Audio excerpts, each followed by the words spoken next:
Kagagaling lang umihi ni Dante at pabalik na sana siya sa kubo kung saan naroon ang kanyang mga tauhan nang mapansin niya si Mang Paeng at Aling Dolores na nagbubulungan. Dala ng kuryosidad ay naglakad siya papalapit at nagtago sa likod ng dingding para makinig sa usapan ng dalawa. Narinig niyang sinabi ni Aling Dolores na nagawa umano nito ang pinapagawa ng asawa. Sigurado ka bang ininom nila ang kapeng may pampatulog na ibinigay mo sa kanila? Baka mamaya bigla tayo magkaproblema nito. Napakunot ang noo ni Dante sa kanyang narinig. Iniisip niya kung sino ang tinutukoy ng mag-asawa. Nang mapatingin siya sa kanilang kubo, biglang bumundol ang kaba sa kanyang dibdib. Malaki ang mga hakbang na naglakad siya papunta roon. Nang makapasok, naabutan niya ang kanyang mga kasamahan na natutulog. Isa-isa niyang nilapitan ang mga ito para gisingin. Subalit ni isa sa mga ito ay wala man lang nagising. Dahil doon, napuno ng pagdududa si Dante. Natitiyak niyang ang mga kasamahan niya nga ang tinutukoy ni Mang Paeng at Aling Dolores. Bigla siyang naging alerto nang makarinig siya ng mga yapak na papalapit. Kinuha niya ang baril sa kanyang bewang. Subalit nanlumo siya nang makitang walang lamang bala ang kanyang magasin. Tumingin siya sa kanyang mga kasamahan at doon niya lang napagtanto na pati ang mga armas ng mga ito at ang iba pa nilang mga armas ay nawawala na rin. Pilit na pinakalma ni Dante ang kanyang sarili at nagkunwaring hindi niya pa rin alam ang lahat. Naglakad siya palabas ng kubo at sa pintuan pa lang ay nakasalubong na niya si Mang Paeng. Oh, parang gulat na gulat ka yata at namumutla ka pa. Para kang nakainom ng suka. Ayos ka lang ba, Kapitan? Opo, Mang Paeng. Masakit lang po ang tiyan ko. Ganun ba? May dala akong kape rito. Magkape ka na muna. At sasabihin ko kay Dolores na pairamin ka ng langis. Para naman kahit papano guminahawa ang pakiramdam mo. Napatingin si Dante sa bitbit nitong tasa ng kape. Alam niyang sa oras na inumin niya yon ay matutulad na rin siya sa kanyang mga kasamahan. Bumalik ang tingin niya sa muka ni Mang Paeng. Nakangiti ito ng matamis sa kanya. Kaya naghinala siya na alam na nitong alam niya ang mga nangyayari. Dinampot niya ang tasa ng kape at dahan-dahang inilapit sa kanyang bibig. Habang ginagawa niya yon, ay ramdam niya ang presensya ng mga tao sa paligid. Halos lahat ng naroon ay sa kanya nakatingin at hinihintay na lagukin niya ang laman ng tasa. Pakiramdam ni Dante ng mga sandaling yon ay isa siyang tupa na napapalibutan ng mga mababangis na lobo. Sa halip na inumin ang laman ng tasa, isinaboy niya yon sa muka ni Mang Paeng at pagkatapos ay mabilis na tumakbo. Tinahak niya ang direksyon papunta sa kakahuyan na nasa malapit. Wala pang 5 minuto ay narinig niya na may humahabol sa kanya. Kaya mas lalo niya pang binilisan ang pagtakbo. Bago pa siya makarating sa kakahuyan, ay nakaramdam na siya ng pagod. Kaya naisip niyang magtago sa isa sa mga bahay na naroon. Kumatok siya sa pinakahuling bahay at nakiusap sa lalaking nagbukas sa kanya na patuluyin siya. Nang sabihin niya rito na may humahabol sa kanya at nasa panganib ang buhay niya, ay kagad naman siya nitong pinapasok. Inutusan siya nitong magtago sa ilalim ng katre na nasa tapat ng pintuan. Makalipas ang mahigit 10 minuto, ay may sunod-sunod na kumatok mula sa labas. Binuksan ng lalaki ang pinto at narinig niyang sinabi nito sa mga naghahanap sa kanya na hindi siya nito nakita. Nakahinga siya ng maluwag nang marinig niya ang mga yapak na papalayo. Kasunod noon, sinilip siya ng lalaki at sinabing pwede na siyang lumabas dahil wala na ang mga humahabol sa kanya. Lumabas siya mula sa kanyang pinagtataguan at nagpalipas muna ng ilang minuto bago nagpaalam. Pagbukas na pagbukas niya ng pintuan, laking gulat niya nang bumungad sa kanya ang nakangising muka ni Mang Paeng. Akala mo ba makakatakas ka? Wala pa nakakatakas sa amin, bata. Napaatras si Dante at nang lumingon siya sa lalaking tumulong sa kanya, ay nakita rin niya itong nakangiti.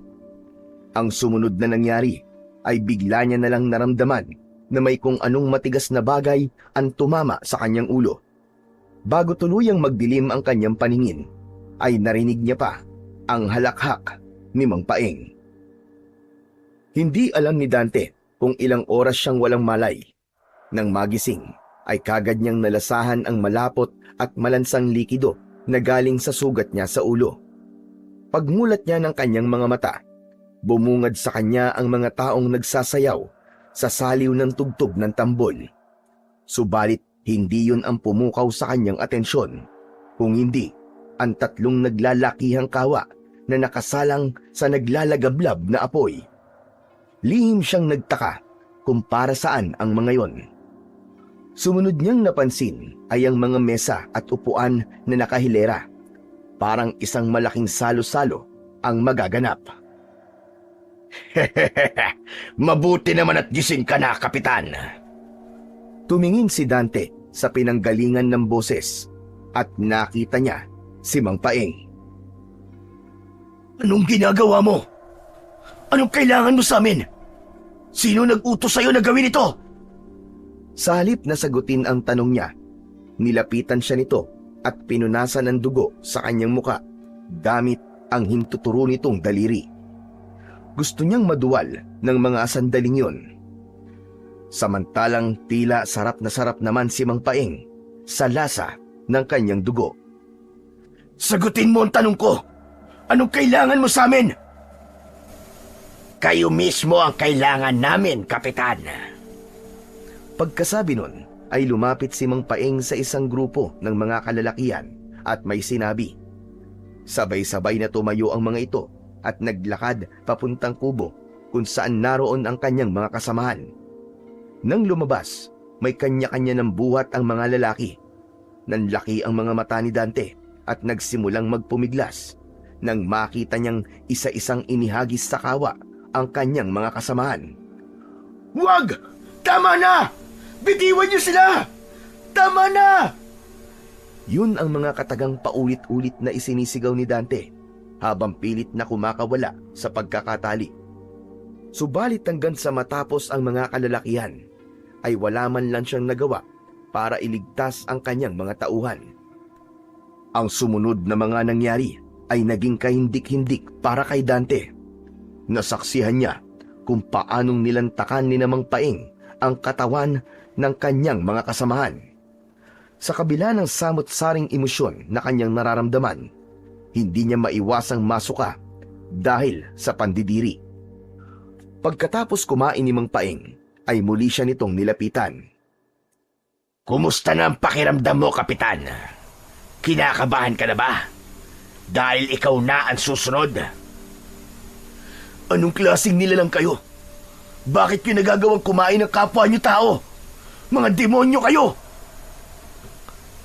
Sa halip na sagutin ang tanong niya, nanlaki ang mga mata ni Dante dahil biglang nag-iba ang anyo ng kanyang kausap. Naging isang nakakakilabot na nilalang ito na may matutulis na mga ngipin at kuko. At bago pa man niya mahulaan ang susunod nitong gagawin, ay sinakmal na siya nito. Bago tuluyang pumikit ang kanyang mga mata, ay may isang muka na lumitaw sa kanyang isip. Mukha yun ng kapatid niyang si Daniel. Sa kabila ng sakit na kanyang nararamdaman, ay hindi maiwasang mapangiti si Dante. Bagamat sumapit na ang huling araw niya sa mundo, masaya siya dahil alam niyang nasa maayos na kalagayan ang kanyang kapatid. Makalipas ang 6 na buwan. Oh, ikaw pala, Daniel. Halika, pumasok ka rito. Magandang araw po, General. Napadaan lang po ako para kunin po ang iba pang mga gamit ni Kuya Dante. Sakto ang dating mo. Ipinaayos ko na ang lahat. Ayan, nasa upuan. Itinuro ni General ang 2 kahon na nakapatong sa couch na naroon. Maraming salamat po, General. May hindi pa ako isinali riyan. Gusto ko kasing personal na iabot sa'yo. Ano po yun? Binuksan ni General ang drawer sa ilalim ng mesa nito at may kinuha mula roon. Isa yung kahon na hugis parisukat.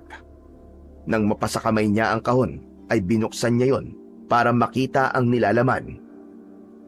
Medal of Honor? Sa kabila ng matinding lungkot na nararamdaman, ay hindi napigilang mapangiti ni Daniel. Isang malaking karangalan para sa mga katulad nilang sundalo ang makatanggap ng ganong klaseng parangal. Ang medalyang nasa kamay niya ay ang patunay na binigyang pahalaga ng pamahalaan ang kabayanihan ng kanyang kapatid. Nararapat lang na makatanggap niya ng kuya mo para sa kabayanihan niya. Maraming salamat po dito, General. Kung buhay lang sana si Kuya, siguradong matutuwa siya. Ikaw, Daniel, kumusta ka naman? Ikinalulungkot ko nga pala nangyari sa kuya mo. Pinipilit maging maayos, General. Nahihirapan pa rin po ako. Pero pasasaan pa, matatanggap ko rin po nangyari. Naiintindihan ko ang nararamdaman mo. Ako man ay nalulungkot din sa nangyari. Matagal kong nakasama sa serbisyo ang kuya mo. Marami-rami na rin kaming pinagsamahan. Hindi pa rin po ba nauhuli ang mga rebelding pumatay sa kanila? Hindi pa rin. Masyado silang magaling magtago. Pero huwag ka mag-alala. Sasabihin ko kagad sa'yo kapag may maganda ng resulta. Aasahan ko po yan, General. Sige po, magpapaalam na po ako. Maraming salamat po uli. Walang problema, Daniel. Anytime. Nakipagkamay muna si Daniel sa kanyang kausap bago siya tumalikod at naglakad papalapit sa dalawang kahon. Pinagpatong niya ang mga yon at binuhat palabas. Nang makarating siya sa kanyang sasakyan, una niyang isinakay ang mga kahon sa likuran bago siya sumakay. Makalipas lamang ang ilang sandali, ay tinatahak na niya ang kahabaan ng kalsada. Bago tuluyang umuwi, huminto muna siya sa isang convenience store at bumili ng canned beer. Kalat na ang dilim sa paligid nang makarating siya sa kanila. Dumiretso siya sa kanyang silid. Ibinaba niya ang dalang mga kahon sa ibabaw ng kama at pagkatapos ay muli siyang bumaba at uminom sa sala. Habang umiinom ay nanonood siya ng palabas. Pasado 10:00 na nang mapagpasyahan niyang pumanhik sa kanyang kwarto. Pero sa halip na mahiga, binuksan niya ang inuwi niyang kahon at tinignan niya ang mga naroong gamit ng kanyang Kuya Dante. Isang maliit na kahon na may nakasulat na pangalan niya ang pumukaw sa atensyon ni Daniel habang naghahalongkat. Nang buksan niya yon, ay bumungad sa kanya ang isang relong pambisig. Kalakip ang isang maikling mensahe na isinulat mismo ng kanyang Kuya Dante. Hindi maiwasang maging emosyonal ni Daniel matapos basahin ang naturang mensahe.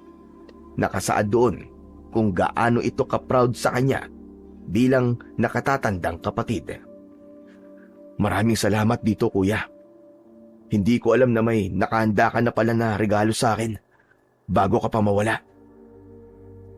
Habang nagsasalita, ay nakatingin si Daniel sa litrato ng kanyang kuya. Iniisip niya na lang na kunyari ay nasa harapan niya ito. Miss na kita, Kuya. Kung nasan ka man ngayon, sana masaya ka. Ikumusta mo na lang ako at iyakap kina Mama at Papa kapag nakita mo sila dyan. Pakisabi na rin na miss ko na sila. Isang mapait na ngiti ang sumilay sa labi ni Daniel matapos niyang bitiwan ang mga katagang yon. Parang kailan lang ay litrato lang ng kanyang mga magulang ang kinakausap niya. Ngayon ay kasama na rin ang litrato ng kuya niya. Ang daya mo!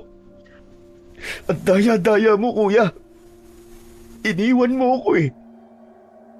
Ikaw na nga lang ang meron ako. Mag-isa na lang tuloy ako ngayon. Simula ng bata pa siya, ay sanggandikit na niya ang kanyang kuya. Sa katunayan nga, nang maulila sila sa mga magulang, ay ito na ang umako sa lahat ng responsibilidad. 10 taon lamang siya noon at 18 naman ang kanyang kuya. Para matustusan ang kanilang mga pangangailangan, ay pinagsabay nito ang pagtatrabaho at pag-aaral. Siya ang naging saksi sa lahat ng paghihirap at sakripisyo nito para lang makapagtapos at maging isang ganap na sundalo. Hindi man lang ako nagkaroon ng pagkakataon na pasalamatan ka sa lahat ng ginawa mo para sa akin, kuya. Kung hindi dahil sa'yo, hindi sana ako nakapagtapos ng pag-aaral. Maraming salamat sa lahat, kuya. Salamat dahil kahit kailan ay hindi mo ako pinabayaan. Nagtagal pa ng ilang minuto ang pakikipag-usap ni Daniel sa litrato ng kanyang kuya bago niya yon ibinalik sa kahon, pati na rin ang iba pang mga gamit na hinalungkat niya. Pagkatapos niyang itago ang mga yon, ay napagpasya niyang lumabas at magpunta sa pinakamalapit na convenience store. Pinili niyang maglakad na lang para na rin mawala ang nararamdaman niyang pagkahilo dahil sa kanyang mga nainom. Suot niya ang paborito niyang leather jacket at hindi rin niya nakalimutang magbitbit ng combat knife bago umalis. Ilang madidilim na kanto at iskinita ang madadaanan ni Daniel bago makarating sa pinakaunang convenience store. Kaya mabuti ng sigurado, lalo na't 10 oras na ng gabi. Marami pa naman ang siraulo sa lugar nila. Kaya niya namang makipagmano-mano kung sakaling mapagtripan siya, pero mas maganda pa rin kung may mabubunot siya sa oras ng kagipitan. Isa yun sa mga natutunan niya sa pagiging sundalo, ang maging handa sa mga posibleng mangyari. Palagi ring ipinapaalala noon ng kuya niya na magdala siya palagi ng armas kapag lalabas ng bahay. Malapit na si Daniel sa kanyang destinasyon nang may marinig siyang kung anong ingay nang dumaan siya sa paradahan ng bus sa kanilang lugar. Dala ng kuryosidad, kusang humakbang ang kanyang mga paa at tinuntun niya ang pinagmumulan ng ingay. Marahan lang ang bawat takbang niya upang hindi siya makalika ng anumang ingay. Sa likod ng isang bus, doon natagpuan ni Daniel ang isang babae na pilit na hinuhubaran ng 2 lalaki. Panay ang pagpupumiglas nito at humihingi ng saklolo. Wala nang inaksayang sandali si Daniel. Lumapit siya sa kinaroroonan ng mga ito at sinipa ng malakas sa tagiliran ang isa sa 2 lalaki. Sa lakas ng ginawa niyang pagsipa, tumilapon ito at tumama ang likod sa likuran ng bus. Nagulat naman ang isa nitong kasama dahil sa biglaan niyang pagsulpot. Nang makabawi sa pagkabigla, ay tumayo ito at naglabas ng patalim. Nang umakto itong sasaksakin siya sa dibdib, ay pinihit niya paiwas ang kanyang balikat at hinawakan ng braso nitong may hawak na armas. Gamit ang isa niyang braso, siniko niya ang mukha ng lalaki.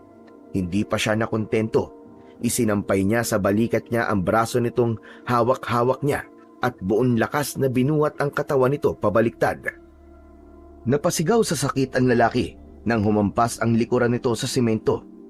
Bibigyan niya pa sana ito ng tadyak sa tiyan, pero hindi niya na ginawa dahil bigla itong nagmakaawa sa kanya. Mga siraulo kayo! Pagbibigyan ko kayo ngayon, pero sa oras na maulit tong ginawa nyo, pasensyahan na lang tayo. Sige na! Alis na! Mabilis pa sa 4:00 na kumilos ang 2 lalaki at nagkukumahog na tumakbo palayo. Miss, ayos ka lang ba? Hindi umimik ang babae.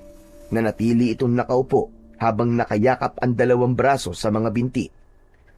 Nang maiangat nito ang tingin, natulala si Daniel nang masilayan niya sa unang pagkakataon ang mukha nito. Hindi alam ni Daniel kung ilang segundo siyang nakatulala bago niya nagawang makapagsalita. Isuot mo to, miss. Hinubad niya ang suot niyang jacket at iniabot sa babae. Nang kumilos ito para tumayo, ay kagad siyang lumapit para tumulong dahil halatang nangihina pa ang katawan nito dahil sa nangyari. Maraming salamat sa tulong mo. Kung hindi ka dumating, baka nagtagumpay na ang mga yon sa masama nilang balak. Hindi maintindihan ni Daniel ang sarili kung bakit tila musika sa pandinig niya ang boses na yon ng babae. Ang sarap pakinggan. Para siyang inihihili. Walang anuman. Miss, ako nga pala si Daniel. Ako naman si Isabel. Taga rito ka ba? Saan dito ang bahay mo? Ihatid na kita. I mean, wala akong dalang sasakyan ha. Sasabayan na lang kita sa paglalakad. Wag na. Nakakahiya naman. Malapit lang naman dito ang tinutuluyan ko. Hindi. Gabing-gabi na eh. Tapos wala pang masyadong tao sa daan.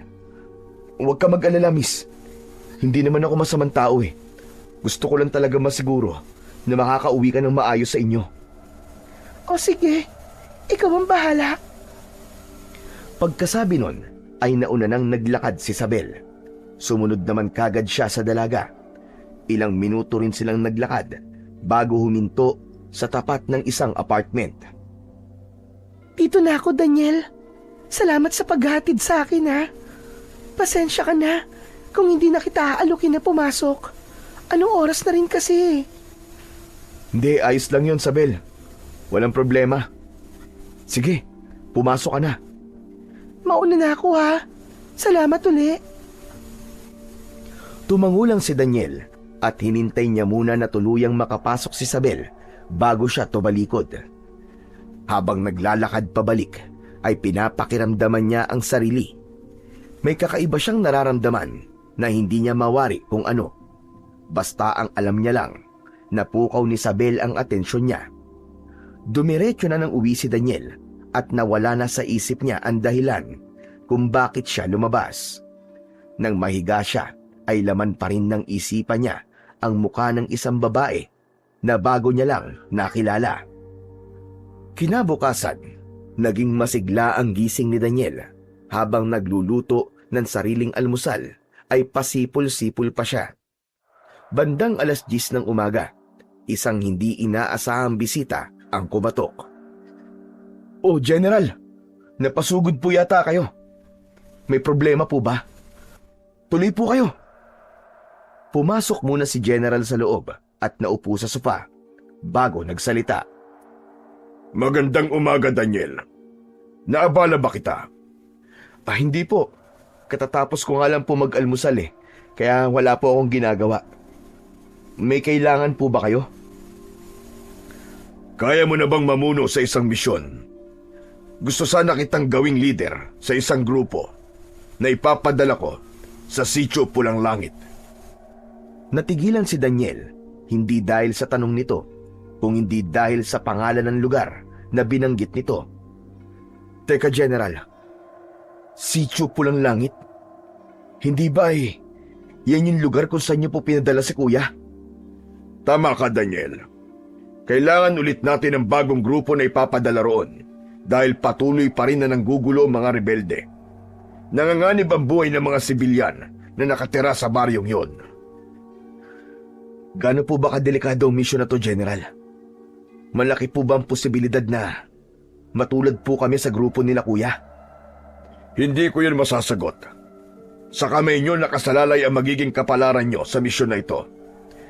Isa ka sa pinakamagaling at matapang na sundalo na kilala ko, kaya ikaw ang napili kong gawing leader. Saglit na natahimik si Daniel at tinatansya niya sa isip kung ano ang magiging desisyon. Bilang sundalo, alam niyang obligasyon niyang ilagay sa linya ang kanyang buhay at wala siyang karapatang tumanggi. Naisip niya rin na yun na ang pagkakataon niya para malaman kung ano ba talaga ang sinapit ng kanyang kuya sa kamay ng mga rebelde. Sige, General. Pumapayag po ako sa gusto niyo.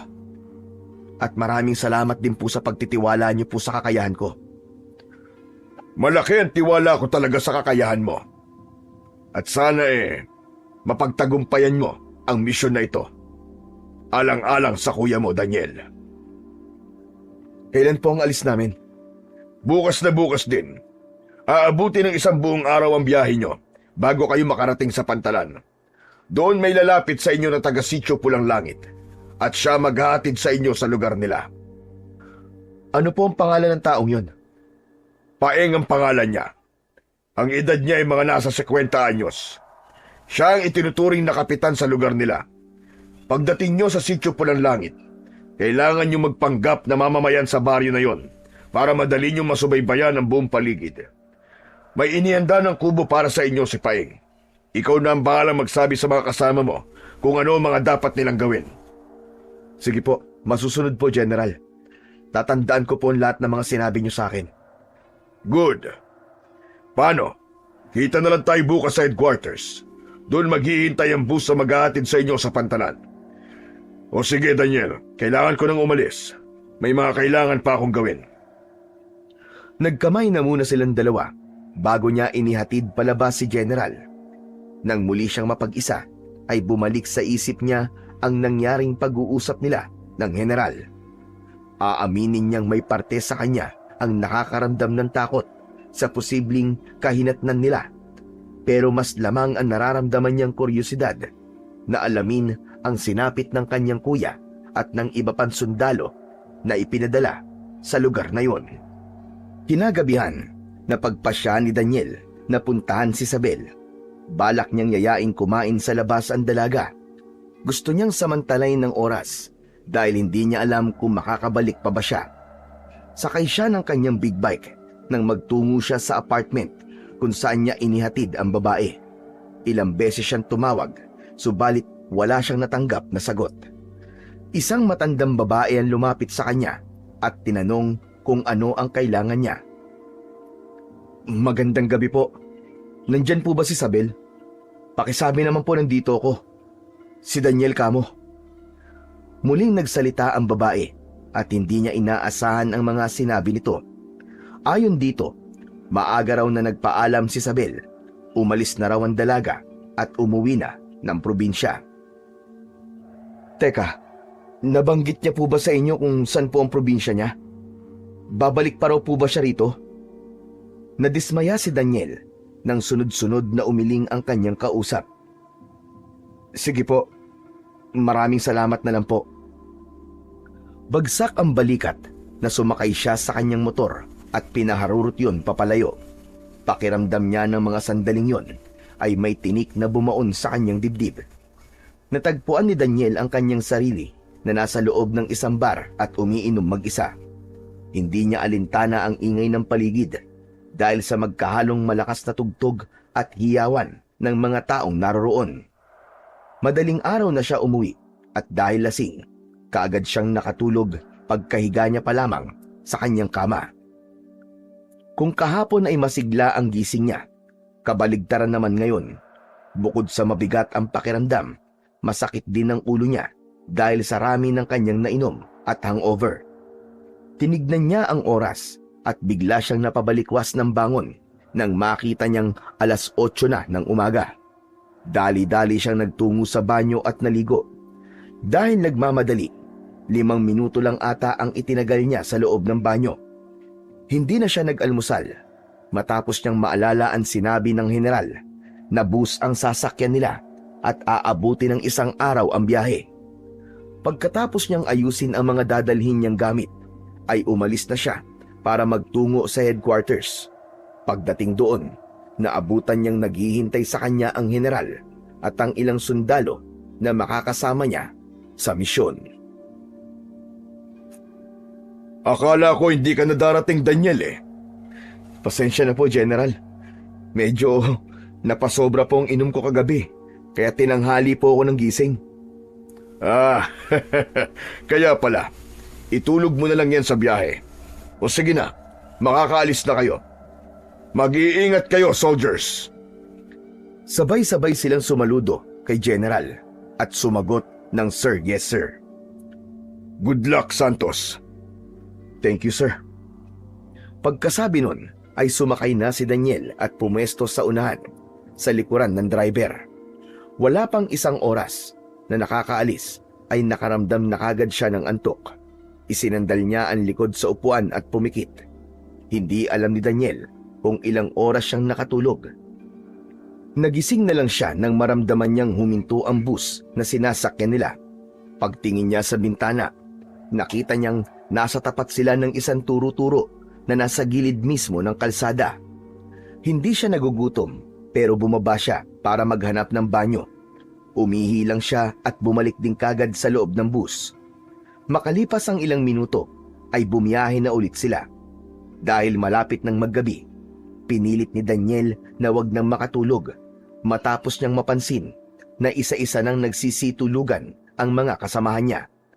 Mas mabuti kung may isang gising sa kanila para may kasama ang driver. Habang umaandar ang bus ay nakatingin lang siya sa labas. Mataas na ang sikat ng araw nang makarating sila sa pantalan. Pagkatapos nilang makababa ay umalis din kagad ang bus na sinasakyan nila. Gaya ng ibinilin sa kanya ni General, nanatili sila sa tabi kung saan sila ibinaba ng bus. 30 minutos din silang naghintay bago niya napansin ang isang lalaki na kadadaong lang sakay ng isang bangka. Lumapit ito sa kanila at tumingin sa kanya at nagpakilalang si Mang Paeng. Ikaw na siguro si Santos, sir. Tama ba? Ako nga po, pero tawagin niyo na lamang po akong Daniel. O sige, sabi mo eh. O siya, tara na. Sigurado akong nagugutom na kayo, kaya nagpaluto ko kay Mrs. Hindi maiwasang magtaka ni Daniel dahil sa ikinikilos ng kanyang kausap. Tila ang sigla-sigla nitong magsalita at halos pati ang mga mata ay tumatawa. Nakapagtataka ang ganong galawan para sa isang taong nasa panganib ang buhay. Hindi bangat kaya nga sila naroon ay para iligtas sa mga ito sa kapahamakan. Malayo po bang pupuntahan natin? Hindi naman. Mga kalahating oras lang naman. Tara na. Magsisakay na kayo sa bangka. Nang magsikilos ang kanyang mga kasamahan, ay kumilos na rin si Daniel.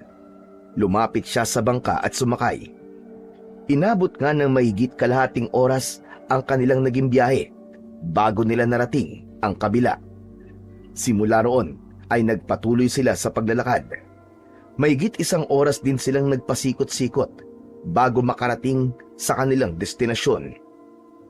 Pagpasok nila sa Sitio Pulang Langit, nakaramdam ng hindi maipaliwanag na pakiramdam si Daniel. Matapos niyang mapansin na sinusundan sila ng tingin ng bawat taong madaanan nila. Nagkunwari na lang siyang walang nakikita at nagpatuloy sa paglalakad. Tumingala siya sa langit matapos niyang mapansin ang kakaibang kulay noon. Mamula-mula yon kung kaya't medyo madilim ang paligid. Yun marahil ang dahilan kung bakit tinawag na Sitio Pulang Langit ang baryo na yon. Napansin niya rin ang klima. Mahangin at malamig ang lugar kahit tanghaling tapat. Ilang bahay ang dinaanan nila bago sila huminto sa tapat ng isang bahay kubo. Sa tingin ni Daniel, yun na ang pinakahuling bahay dahil kakahuyan na ang nakikita niyang kasunod. Binuksan ni Mang Paeng ang pintuan at pagkatapos ay tumingin sa kanya. Daniel, dito kayo tutuloy. May mga unan at kumot na sa loob. Kapag may kailangan kayo, yun lang ang bahay ko. Itinuro ng lalaki ang isa pang kubo na nasa tapat lang ng tutuluyan nila. Maraming salamat po, Mang Paeng. Pagkasabi nun ay nauna na siyang pumasok. Kagad naman sumunod sa kanya ang kanyang mga kasamahan. Sige na, magpahinga na muna kayo. Titignan ko lang kung nakahanda ng ipinaluto kong pagkain kay Mrs. Nang tumalikod si Mang Paeng, ay sumilip si Daniel sa nakabukas na bintana at tinignan ang paligid. Maayos, tahimik, at maaliwalas ang buong lugar. Taliwas sa inaasahan niya. Inaasahan niya kasi na magulo ang paligid na madarat na nila dahil ayon nga sa pagkakaalam niya ay palaging binubulabog ng mga rebelde ang lugar na yon.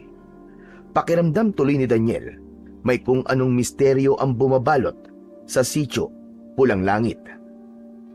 Umalis siya sa bintana at binalingan ang kanyang mga kasamahan. Ipapaalala ko lang na hindi tayo nandito para magbakasyon. Maging alerto kayo palagi. Hindi naman siguro lingid sa inyo kung gaano kadelikado ang misyon natin na to. Marami ng naunang grupong ipinadala rito at lahat sila ay hindi na nakabalik pa. Kasama na ang kuya ko. Huwag kayong maging kampante sa katahimikan ng paligid dahil hindi natin alam kung kailan susulpot ang mga kalaban. Tumigil sa pagsasalita si Daniel nang makita niyang papalapit sa kanila si Mang Paeng. Nakahanda na raw ang pagkain. Kain na muna kayo. Sa bahay na kayo kumain para makilala nyo na rin ang misis ko. Bagamat may pagtutol siyang nararamdaman, walang nagawa si Daniel kung hindi ang pagbigyan ang sinabi na yon ni Mang Paeng. Sabay-sabay silang lumabas at nagtungo sa bahay nito. Pagpasok nila, naabutan nila ang isang medyo may edad na rin na babae na abala sa pag-aayos ng mga pagkain sa mahabang mesa. Kaagad itong ngumiti nang makita sila. Siya nga pala si Dolores, ang asawa ko. Magandang araw po sa inyo, Aling Dolores. Ako naman po si Daniel. Sila naman po ang mga kasamahan ko. Nakipagkamay si Daniel sa babae at kagad naman niya itong tinanggap. O siya, sige na. Magsikain na kayo. Huwag kayong mahihiya. Kain na kain. Kayo po, Mang Paeng, hindi po ba kayo kakain? Nako, busog pa ako eh. Ito naman si Dolores ay kakakain lang daw. Huwag nyo na kaming alalahanin. Sige na, kumain lang kayo dyan. Nagsimulang kumain si Daniel at ang kanyang mga kasamahan. Dahil hindi siya sanay na kumain sa ibang bahay, nakailang subo lang siya at tumayo na kagad. Hinanap niya si Mang Paeng at nakita niya ang lalaki sa likod ng bahay at nagpapakain ng mga alaga nitong manok. Aba, tapos ka na kagad? Ang bilis mo naman kumain. Ganyan ba talaga kapag sundalo? Parang gano'n na nga po. Mang Paeng, siya nga po pala. Ano po ang ikinabubuhay niyo rito? Ang layo nitong lugar niyo sa kabayan. Bigas lang naman ang problema namin dito eh. Dahil halos lahat naman ay may tanim na gulay at may mga alagang hayop. Ang ginagawa ko, kumukuha ako ng sako-sakong bigas sa bayan at ipinapautang sa kanila. Nakakabayad naman po sila.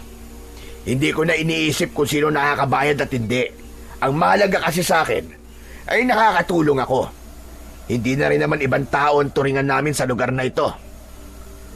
Pansin ko nga po kasi halos lahat po ng tao rito ay kilala kayo. Kaya yun nasabi ni Daniel dahil kanina habang naglalakad sila ay napansin niyang halos lahat ng tao ay binabati si Mang Paeng.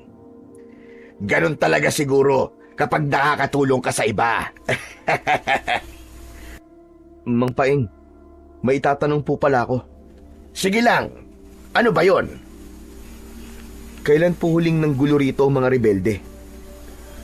Hindi nakaligtas sa paningin ni Daniel ang paglikot ng mga mata ni Mang Paeng. Parang bigla itong nataranta sa tanong niya. Sa pagkakatanda ko, nitong nakaraang buwan lang. Tama, nitong nakaraang buwan.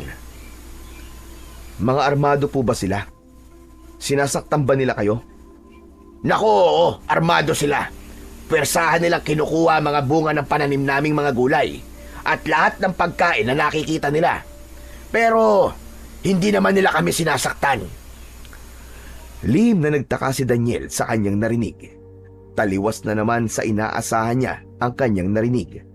Ang buong akala niya, talagang walang awa ang mga rebeldeng nanggugulo sa lugar na yon. Ano pong nangyari sa mga naunang mga sundalo na ipinadala rito? Muli, napansin na naman ni Daniel na natigilan si Mang Paeng. Sa pagkakaalam ko po, 3 grupo na po ang ipinadala rito. Lahat sila ay hindi na nakabalik. Ano po ba nangyari? Alam mo, sa tuwing nagkakaroon ng barilan sa pagitan ng mga rebelde at sundalo, ang ginagawa ng mga rebelde, kumukuha sila ng gagawin nilang hostage para manalo sa laban. Paulit-ulit na ganun ang nangyayari. Saan nila dinadala mga bangkay ng sundalong napapatay nila? Sa pagkakaalam ko sinusunog nila o kaya ibinabaon sa kung saan. Pero Mang Paeng, bakit hindi pa rin po kayo umaalis dito kahit paulit-ulit na kayong ginugulo ng mga rebelde? Dahil wala kaming pupuntahan. Dito kami sanay, sa ganitong lugar, sa ganitong pamumuhay. Hindi na muling nagsalita pa si Daniel. Sa halip, tinitigan niya na lang si Mang Paeng. O ano, Daniel? May itatanong ka pa ba?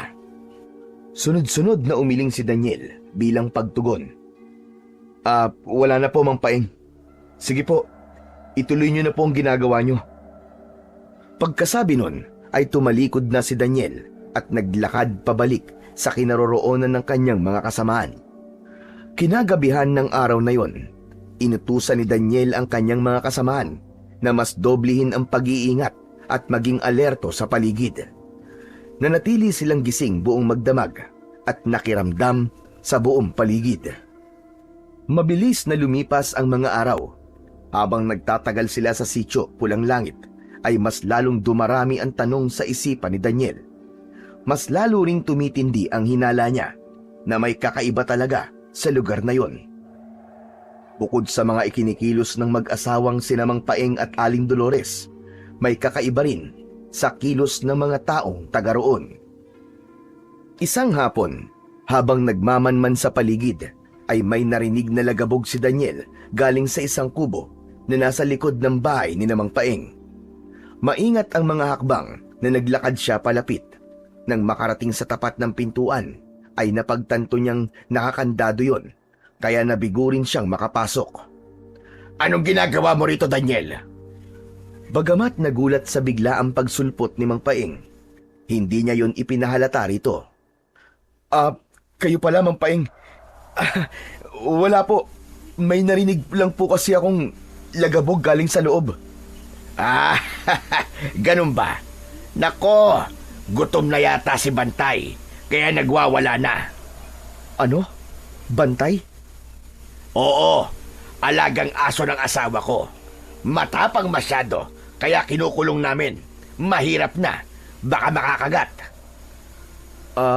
Ganun po ba? Mabuti na lang po pala't nakakandado po ang pinto, kung hindi, baka ako po ang unang nakagat. Bagamat nagdududa, sinakyan na lang ni Daniel ang sinabi ni Mang Paeng sa kanya. Patay mali siyang nagpaalam at naglakad palayo. Habang naglalakad, ay naging palaisipan kay Daniel kung ano ang posibleng nakatago sa likod ng kubong kanyang pinanggalingan. Hindi siya naniniwala na aso ang nasa loob nun dahil sa ilang araw nilang pananatili sa lugar na yon. Ni minsan ay hindi pa siya nakarinig ng tahol ng isang aso. Malakas ang kutob niya na nagsisinungaling sa kanya, si Mang Paeng. Kinagabihan, bandang 10:00 ng gabi, ay dinalhan sila ni Aling Dolores ng tig-iisang tasa ng kape. Uminom ang kanyang mga kasamahan, maliban kay Daniel. Nagkataon kasi na biglang humilab ang kanyang tiyan, kaya't dali-dali siyang nagtungo sa likod ng kanilang kubo, kung saan naroon ang palikuran. Walang ilaw, pero maliwanag pa rin kahit gabi dahil bilog na bilog ang buwan. Pagbalik niya sa kubo, sumalubong sa kanya ang mga kasamahan niyang nakahilata sa sahig. Nilapitan niya mga ito at isa-isang tinapik sa pisngi, subalit walang nagising. Bumundol ang kaba sa kanyang dibdib nang dumako ang paningin niya sa ilang tasa na nakapatong sa ibabaw ng lamesa. Tila nahulaan na niya kagad kung ano ang nangyari. Lumapit na siya sa katre at may kinapa sa ilalim nun, ang mga armas na dala nila. Nang wala siyang mahawakan, ay isinilip na niya ang kanyang ulo sa ilalim. Bigla siyang nanlambot nang mapagtanto niyang wala na roon ang bag na naglalaman ng kanilang mga armas. Sa kabila ng kawalan ng pag-asang makaligtas sa kung anuman ang mga nakatakdang mangyari, ay hindi pa rin nagpakita ng takot si Daniel. Mabilis siyang tumayo at isinarado ang pinto't mga bintana. Balak niya sanang kumprontahin sina Mang Paeng at Aling Dolores, subalit naisip niya bigla na isang malaking pagkakamali kung lalabas pa siya dahil hindi niya alam kung anong klaseng panganib ang naghihintay sa kanya. Kung mananatili siya sa loob, kahit paano ay kaya niyang protektahan ang kanyang sarili at ang mga kasamahan niya kung sakaling may magtatangkang pumasok. Hinila niya isa-isa ang kanyang mga tauhan at pinagtabi-tabi sa isang sulok. Inilabas ni Daniel ang kanyang combat knife at pumesto sa likuran ng pinto.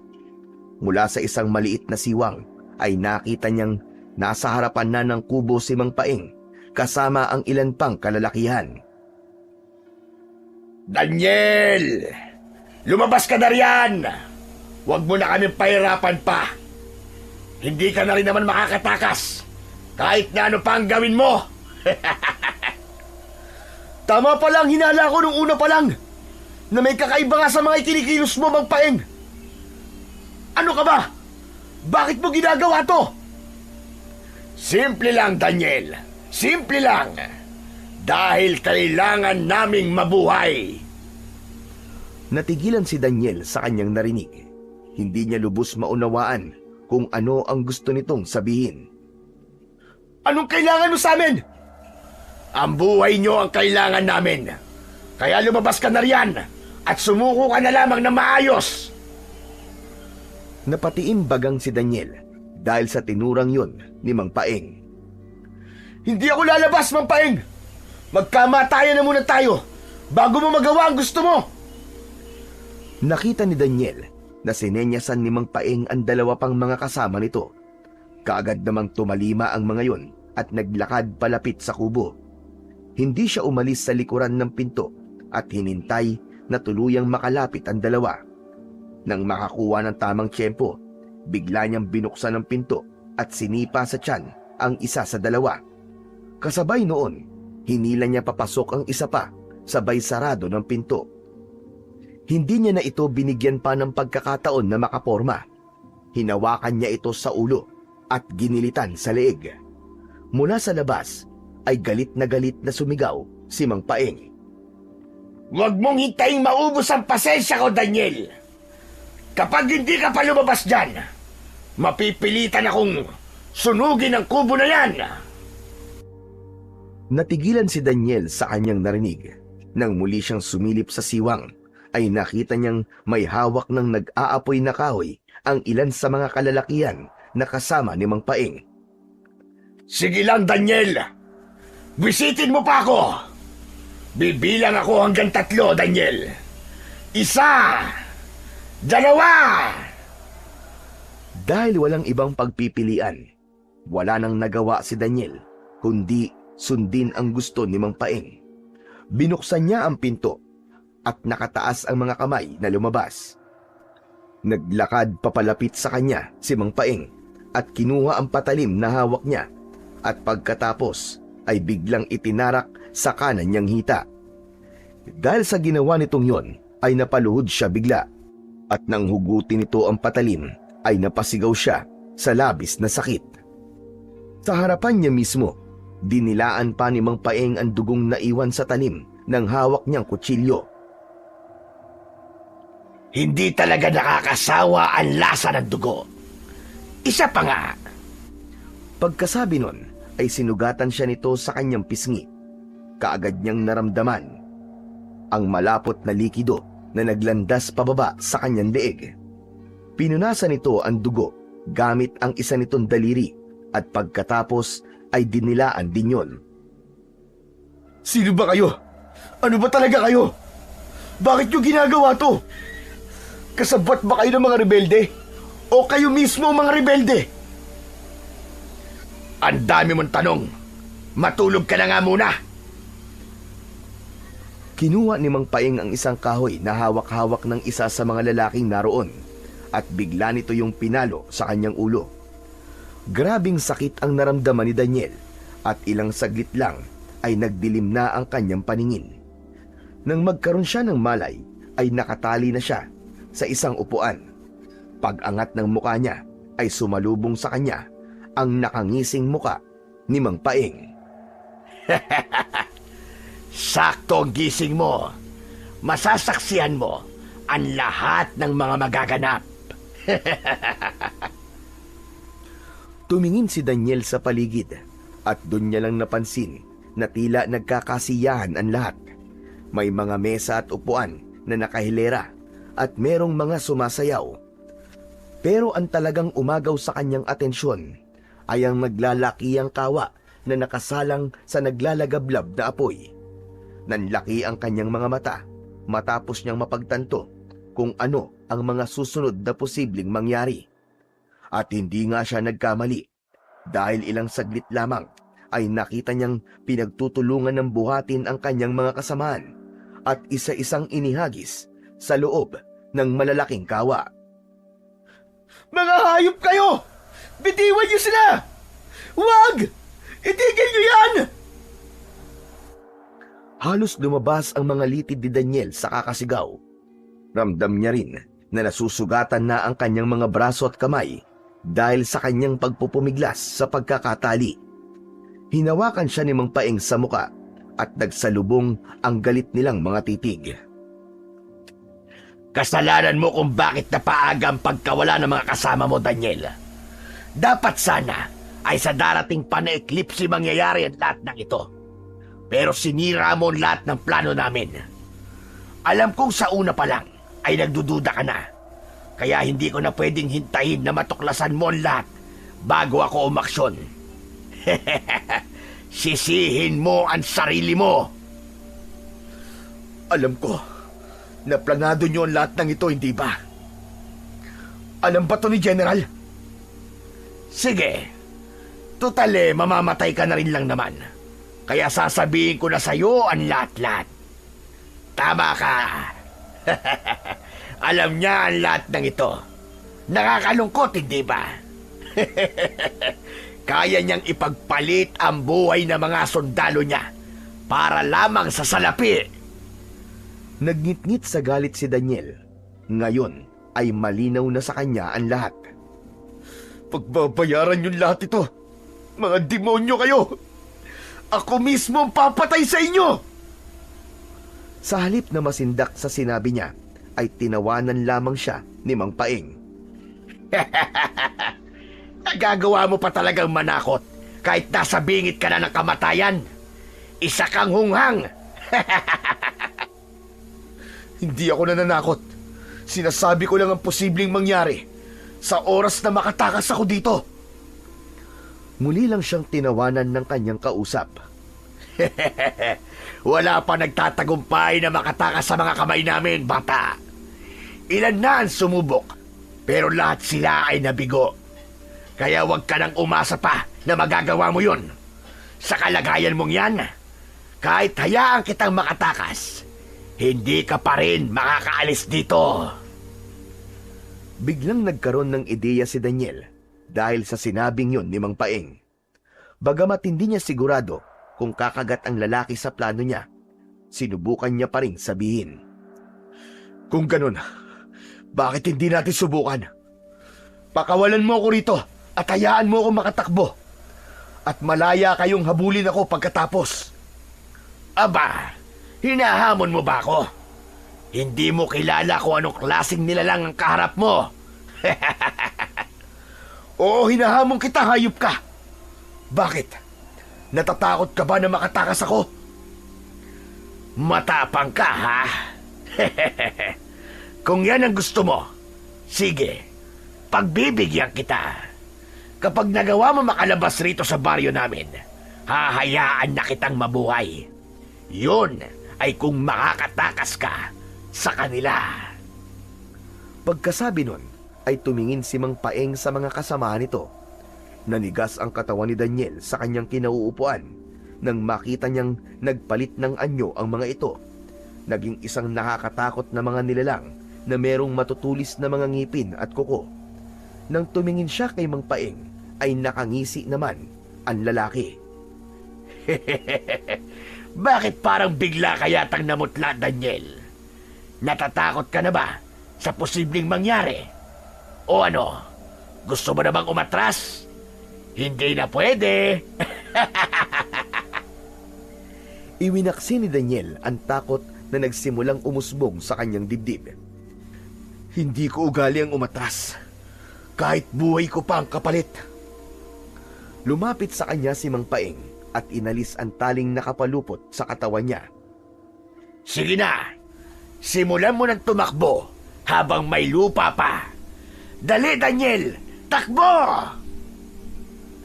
Tumayo si Daniel at nagkunwaring hirap humakbang dahil sa sugat niya sa hita. Nang matapat siya sa isang kahoy, ay sinadya niyang magpatumba.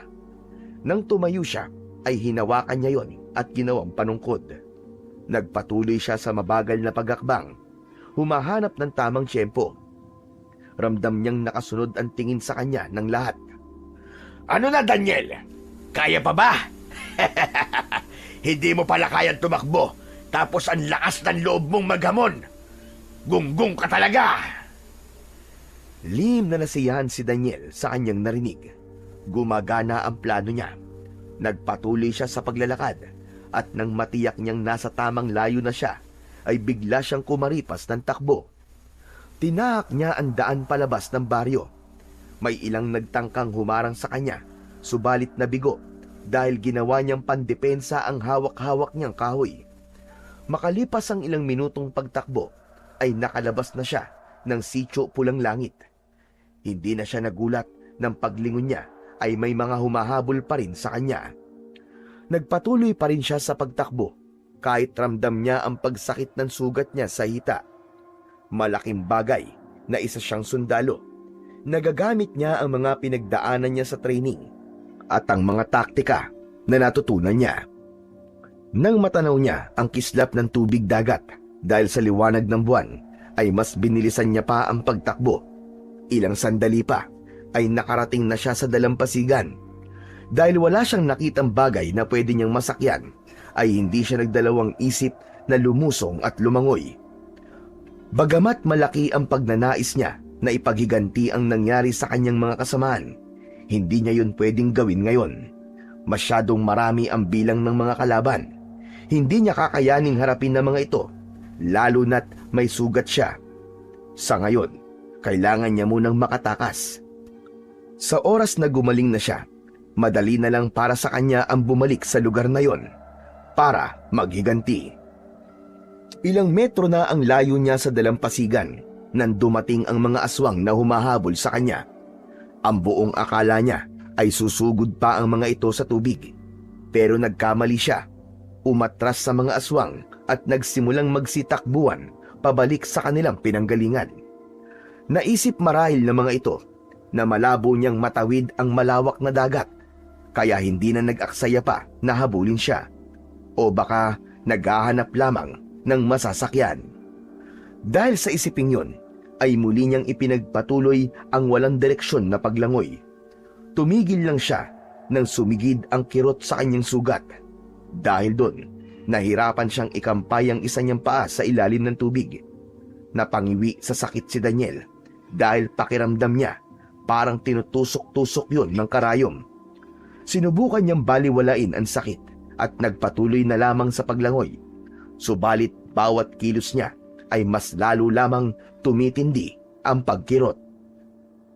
Sa kalagitnaan ng kanyang paghihirap, napatingala si Daniel sa langit nang mapansin niya ang isang bagay na nagliliwanag. Nung una ay nalibang pa siyang panoorin yon.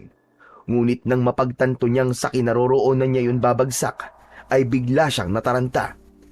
Naging mabilis ang mga sumunod na nangyari. Bago pa man siya makaalis sa kanyang pwesto, ay bumagsak na ang bulalakaw sa kanya. Sa sobrang lakas ng puwersa, itinulak siya nun sa kailaliman ng tubig. Habang unti-unting lumulubog, ay ramdam niya ang pananakit ng kanyang buong katawan. Dahil alam na ni Daniel na wala na siyang pag-asa na makaligtas, pumikit na lang siya at tinanggap ang kanyang kapalaran. Makalipas ang 3 araw, nagising si Daniel sa loob ng isang silid na yari sa kawayan ang bawat dingding. Nang bumukas ang pintuan at pumasok ang isang matandang lalaki, ay bigla siyang naalarma. Sino ka? Nasaan ako? Kasamaan mo ba sila? Tawagin mo na lamang akong Lolo Ernesto. Sino sila? Sino ang tinutukoy mo? At saan ka ba galing? Ano nangyari sa'yo? Hindi muna sumagot si Daniel, bagkus tinitigan niya ng maigi sa mata ang matanda. Gusto niyang tiyakin kung nagkukunwari lang ba ito. Sinalubong nito ang mga titig niya at dahil doon, natiyak niya na wala itong tinatago. Mahabang kwento po, Tatang eh. Pero paiiksiin ko na lang. May gusto pong pumatay sa akin. Teka, paano nga pala ako napadpad dito? Sa pagkakatanda ko, nalunod ako sa dagat. Nakita ka ng apo ko na palutang-lutang sa dagat. Siya ang nagdala sa'yo rito. Ano ba talaga nangyari sa'yo? Ang sabi mo merong gustong pumatay sa'yo. Ngunit wala ka naman sugat o galos sa katawan ni isa. Nagsalubong ang mga kilay ni Daniel dahil sa sinabi ng matanda. Imposible ang sinasabi nitong yon dahil natatandaan niyang sinaksak siya ni Mang Paeng sa hita, sinugatan sa pisngi at pinalo ng kahoy sa ulo. Pinakiramdaman ni Daniel ang kanyang sarili at ganun na lamang ang pagtataka niya nang mapansin niyang wala siyang nararamdamang kahit na anong masakit sa kanyang katawan. Hinawakan niya ang kanyang pisngi at nagulat siya dahil wala siyang nakapangsugat doon. Ganun din sa kanyang ulo at sa kanyang hita. Nakapagtataka naman na wala mga sugat ko. Tatang, ilang araw na po simula po nung mapunta ako rito. 3 araw pa lang naman ngayon. Bale, 2 araw kang walang malay. Ano? 3 araw pa lang? Pero bakit nawala kagad ang mga sugat ko? Kahit peklat, wala. Sigurado ka bang may mga sugat ka? Bakit wala kami nakita kahit nung unang araw mo pa lang dito? Sunod-sunod na umiling si Daniel. Hindi ko rin po alam, Tatang eh. Yun nga rin po ang ipinagtataka ko. Bakit nawala ng ganong kabilis sa mga sugat ko? Ano ba talaga nangyari sa'yo? Bakit hindi mo masabi-sabi sa akin? Bakit may mga taong gusto kang patayin? Ano ba ang kasalanan mo sa kanila? Ang totoo po niyan, Tatang, isa po akong sundalo. Ipinadala po kami rito para sa isang misyon. Ano ka mo? Misyon? Ano klaseng misyon naman yon? Tsaka, nasa na mga kasama mo? Dahil sa tanong na yon ni Mang Ernesto, muling bumalik sa isip ni Daniel ang nangyari sa kanyang mga kasamahan. Wala na po sila. Pinatay po sila mismo sa harapan ko. Halatang nagulat si Mang Ernesto matapos marinig ang sinabi niya. Ikinalulungkot ko nangyari sa mga kasamahan mo, Iho. Kung ayos lang sa'yo, pwede ko bang malaman ang buong detalye? Tatang, may alam po ba kayo tungkol sa Sitio Pulang Langit? Sitio Pulang Langit? Aba, baryo ng mga aswang ang lugar na yon. May alam po ba kayo tungkol sa kanila? Wala gaano. Pero sa pagkakaalam ko, ginawa ng kuta ng mga aswang ang lugar na yon. Dahil hindi gaanong nasisikatan ng araw. Minsan ko nang nabalitaan na may mga bakasyonistang napadpad sa lugar na yon at hindi na muling nakita pa. Doon po ako nanggaling, Tatang. At tama po kayo. Aswang nga po ang mga nakatira sa lugar na yon. Paano ka namang napadpad doon? Dahil nga po sa isang misyon. Tinanggap ko ang misyon na yon. Dahil ang sabi sa akin, nanganganib daw ang buhay ng mga taong nakatira doon. Dahil palaging ginugulo ng mga rebelde. Pero ang totoo pala, kaya kami pinadala ng aming general doon para gawing pagkain ng mga aswang. At ikaw lang ba nakaligtas? Opo, pero hindi ko po inaasahan na mabubuhay pa ako. Tinamaan kasi ako ng bulalakaw habang nasa gitna ako ng dagat. Ano? Bulalakaw ba ka mo? Sigurado ka ba riyan sa sinasabi mo? Sunod-sunod na tumango si Daniel bilang pagtugon. Sa akin po mismo bumagsak ang bulalakaw. Kaya nga po nagtataka ako, bakit buhay pa rin ako hanggang ngayon? Nilapitan siya ni Lolo Ernesto at hinawakan ang isa niyang kamay at pagkatapos ay pumikit ang matanda. Nagtataka man, hindi siya nag-abalang hilahin ang kamay niya. Alam ko na ngayon ang dahilan kung bakit biglang nawala ang mga sugat na sinasabi mo. Dahil yon sa kapangyarihang nananalaytay na ngayon sa mga ugat mo. Ano, Tatang? Kapangyarihan? Teka, naguguluhan po ako. Ano pong ibig niyo sabihin? Nananalaytay na sa mga ugat mo ang kapangyarihan ng mutya ng bulalakaw. Wala ka bang kakaibang nararamdaman sa katawan mo ngayon? Wala naman po. Maliban po sa nawala na yung sakit ng katawan ko. Natatandaan ko po kasi, sobrang sakit po talaga ng katawan ko bago ako mawala ng malay. Akala ko nga po oras ko na. Ngayong nananalaytay na sa mga ugat mo ang mutya ng bulalakaw, may mga mararamdaman kang pagbabago sa iyong katawan. Magkakaroon ka ng kakaibang lakas at kapangyarihan. Talaga po? Teka, parang ang hirap-hirap naman pong paniwalaan na totoo po mga ganyan. Bigla na lang nawala ang mga sugat mo sa katawan. Isa na yung patunay na nagsasabi ako ng totoo. Ano pong alam niyo sa mga mutya, Tatang? Dati na rin ako nagkaroon ng ganyang mutya.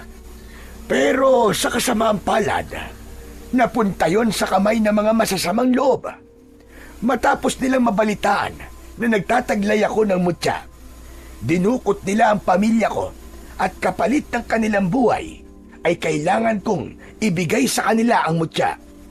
Ang akala nila, magagamit nila ang kapangyarihan ng mutya, pero hindi nila alam na mawawalan ito ng bisa sa oras na ginamit sa pansariling interes. Ano po nangyari? Nailigtas niyo po ba sila sa kamay ng mga dumukot sa kanila? Oo, nailigtas ko. Pero makalipas ang 3 araw, matapos nilang malaman na nawalan ng bisa ang mutya, muli nila akong binalikan. Nang araw na yon, bukod tangi ako at ang apo ko ang nakaligtas sa mga kamay nila. Teka lang po, nagawa niyo pong hawakan at maibigay sa iba ang mutya. Tama ka. Hindi ito katulad ng nangyari sa iyo. Ang mutya ng bulalakaw na napunta sa akin ay isang maliit na bato. Galing pa yon sa tatay ng tatay ko. Ipinamana sa akin.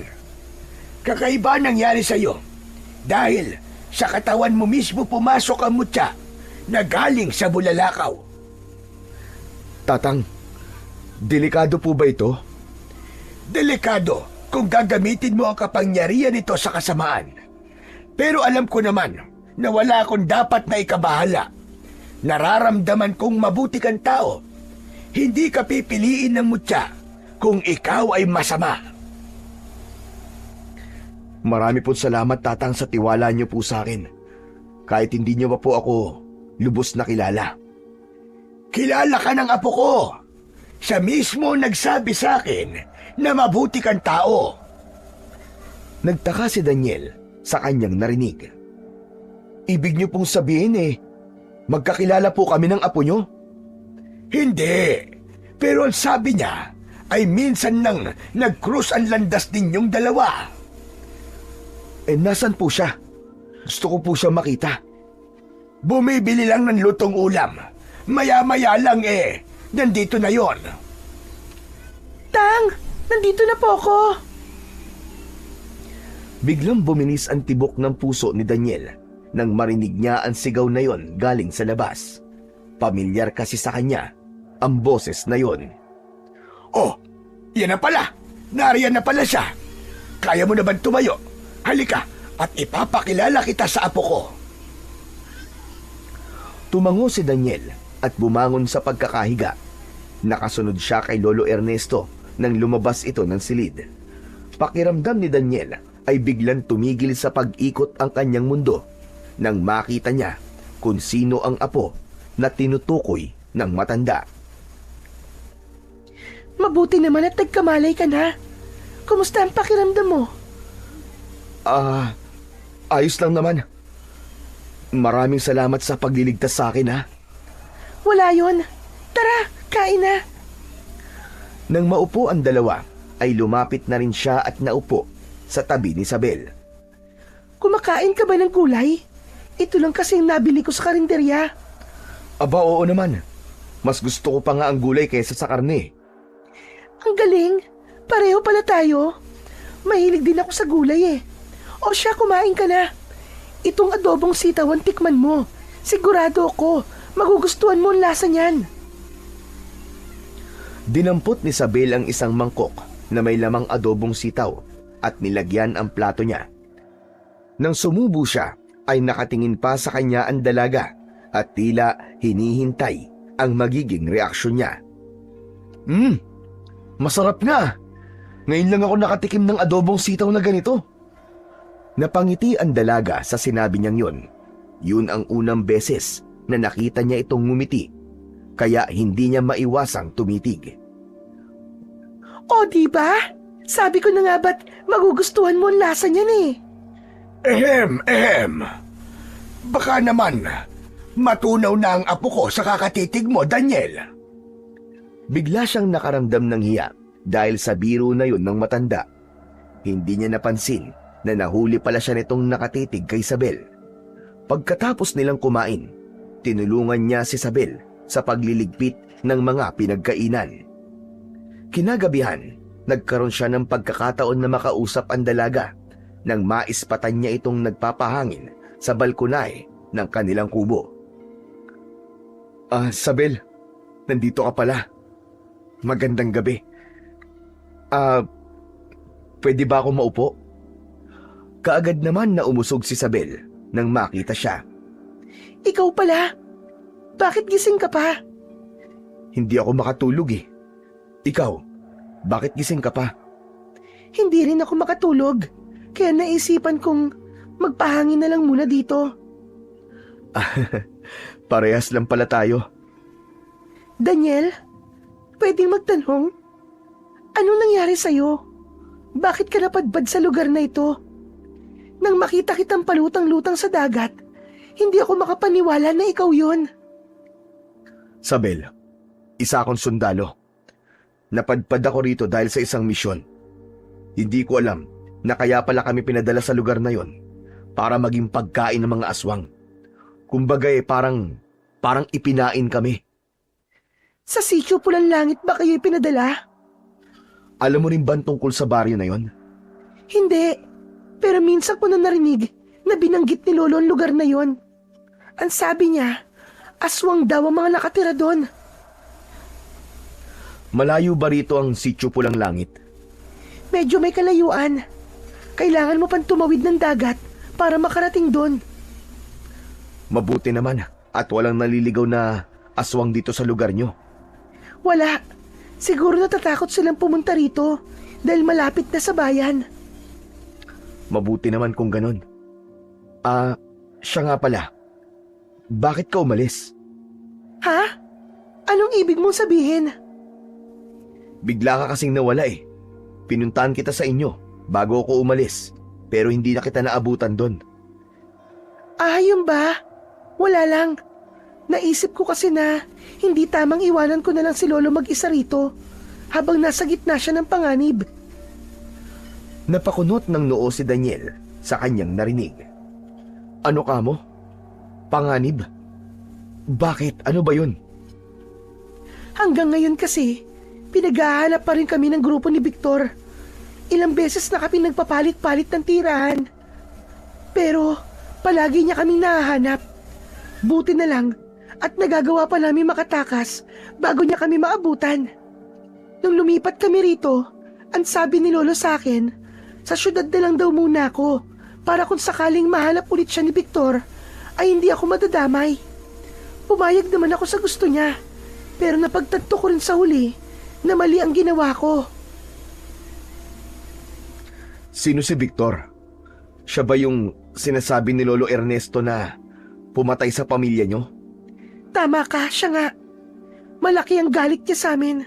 Ang akala niya kasi, hindi totoong mutya ang ibinigay sa kanya ni Lolo. Hanggang ngayon, ay naniniwala pa rin siya na ang totoong mutya ay hawak pa rin ni Lolo hanggang sa ngayon. Kaya ayaw niya kaming tigilan. Gusto nyo bang sumama sa akin pagbalik ko sa Maynila? Pwede kayong tumira sa bahay ko Ligtas kayo ron. Kung sakali mang mahanap nila kayo, hindi ako papayag na saktan nila ang lolo mo. Lalong-lalo ka na, Sabel. Nagtama ang kanilang mga mata, pero kagad ding umiwas ng tingin si Sabel. Salamat, pero hindi na kailangan. Madadamay ka lang sa oras na pumayag kami sa gusto mo. Pag-isipan mo munang mabuti bago ka tumanggi. Para rin naman ito sa kaligtasan yung dalawa ng lolo mo. Sige, pag-iisipan ko ang sinabi mong yan, Daniel. Nasiyahan si Daniel sa kanyang narinig, pero hindi niya na lang yun pinahalata sa dalaga. Daniel, inaantok na ako. Mauna na ako sa'yo, ha? Pagkasabi nun ay tumayo na ang dalaga at iniwan siya. Makalipas ang ilang minuto ay tumayo na rin siya at pumasok sa loob. Makalipas ang ilang araw, unti-unting nararamdaman ni Daniel na merong kakaiba sa kanya. Madalas niyang maramdaman na para siyang nag-aapoy. Ayos na ba ang pakiramdam mo? Aba, maghapon ka nang nakalublob dyan. Hindi ka ba nilalamig? Umahon si Daniel mula sa pagkakalublob at naglakad palapit sa kinaroroonan ni Lolo Ernesto. Tinignan niya ang mga braso niya. Nangingitim na siya dahil mayat maya siya magbabad sa dagat. Nawala naman po nararamdaman kong init kahit papano. Pero malamang po, babalik din po tumamaya. Ano po bang nangyayari sa akin? Sa tingin ko, unti-unti nang nagpaparamdam sa'yo ang kapangyarihan ng mutya na nasa katawan mo. Huwag kang matakot, iyo. Normal lang yang nararamdaman mo dahil sa mutya ng bulalakaw na tumama sa'yo. Magsasalita pa sanang muli si Daniel, subalit naudlot yun dahil bigla nilang narinig na sumigaw si Sabel. Nagkatinginan silang dalawa ng matanda at sabay na tumakbo pauwi.